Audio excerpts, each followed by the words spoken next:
In today's video, I'm going to teach you how to enter a refund in Xero. This process is an essential part of managing your business finances, allowing you to record and track refunds efficiently and keeping your accounts accurate. First, let's begin by navigating to the relevant section in Xero.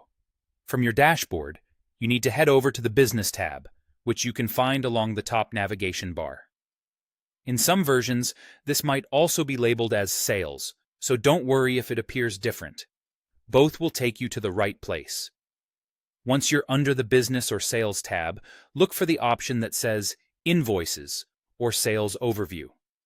Clicking this will bring you to a detailed list of your current and past invoices. From here, you should see an option titled New, or it might be a button called New Credit Note in some instances. Click the arrow next to it to proceed to the next step. Now, let's talk about entering the details for the credit note. This step is crucial because it ensures that the refund is documented correctly. First, in the To field, you'll select the customer's name to whom you're issuing this refund. It's important to double-check this to avoid any confusion later on.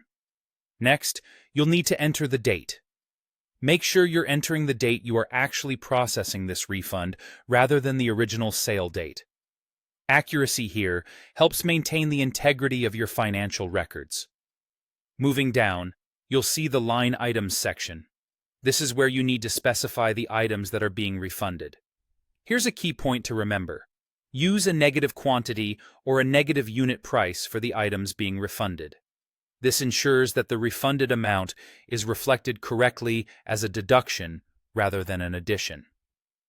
Next is the Account field. Here, be sure to select the original sales or revenue account that was used when those items were first sold. Consistency in the account selection makes it easier to trace the transaction history if needed. The last field you'll need to fill out is the tax rate. Again, use the original tax rate that was applied during the initial sale. This step is important to maintain the accuracy of your tax records and simplifies things during tax reporting. Once you've double-checked all these details, click Approve to finalize the credit note. Approving confirms that everything is set correctly, and it officially records the refund in your system.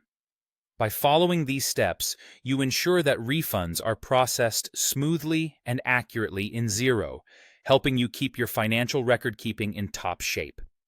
If you ever need to add notes or track more details, consider utilizing Xero's additional features to customize your bookkeeping. Thank you for watching, and I hope you found this guide helpful.